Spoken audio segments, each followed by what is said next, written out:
হেল্পলাইনে আজকের ভিডিওটা থাকছে কিভাবে আমরা ফেসবুকের ফলোইং লিস্ট হাইড করতে পারি। আমরা যারা আমাদের ফেসবুক আইডি প্রফেশনাল মোডে অন করেছি তাদের ক্ষেত্রে এই ভিডিওটা প্রযোজ্য। আমরা যদি আমাদের আইডিতে যাই সেক্ষেত্রে দেখতে পাবো এই যে ফলোইং লিস্ট এটা শো করছে। আজকের এই ভিডিওর মাধ্যমে আমরা জানতে পারবো কিভাবে আমরা এই ফলোইং লিস্ট অফ করে বা হাইড করে রাখতে পারি, যা আমাদের ফ্রেন্ড বা পরিচিত কেউই দেখতে পারবে না।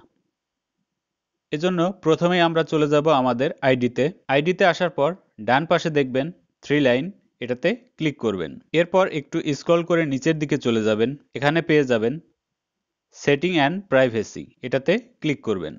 এরপর আবার পাবেন সেটিং, এটাতে ক্লিক করে দেবেন।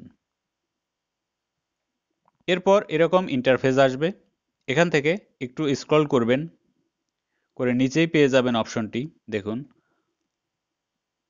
ফলোয়ার্স অ্যান্ড পাবলিক কন্টেন্ট, এখানে ক্লিক করবেন। ক্লিক করার পরেই এই অপশনটি পেয়ে যাবেন who can see the people pages and list you follow, অর্থাৎ আপনি যে পেজ বা আইডি ফলো করেছেন বা আপনার ফ্রেন্ডদের ফলো করেছেন সেই লিস্টটা কে দেখতে পারবে। প্রথমে এখানে পাবলিক লেখা থাকতে পারে, তার মানে সবাই দেখতে পারবে। এখানে যদি ক্লিক করেন তাহলে অনেকগুলো অপশন চলে আসবে। এখানে পাবলিক থাকবে উপরে, তারপরে ফ্রেন্ডস, যারা আপনার ফ্রেন্ড লিস্টে অ্যাড হয়েছে তারা দেখতে পারবে, ফ্রেন্ড এক্সেপ্ট, তারপরে স্পেসিফিক ফ্রেন্ড এবং শেষে আছে অনলি মি। আপনি যদি ফলোইং হাইড করতে চান সেক্ষেত্রে অনলি মি এটাতে ক্লিক করবেন।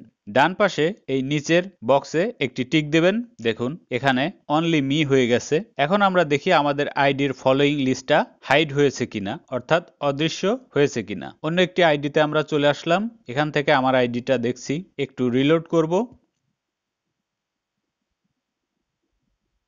দেখুন আমার আইডির ফলোইং লিস্ট কেউ দেখতে পারছে না বা পারবে না। এভাবে আপনার আইডিটাও করে নিতে পারবেন যদি ইচ্ছা হয়। ভিডিওটি ভালো লাগলে অবশ্যই লাইক কমেন্ট দেবেন, শেয়ার করবেন বন্ধুদের মাঝে। আর যারা এখনো আমার চ্যানেলটি সাবস্ক্রাইব করেননি অনুরোধ রইল সাবস্ক্রাইব করবেন। ভালো থাকবেন, আল্লাহ হাফেজ।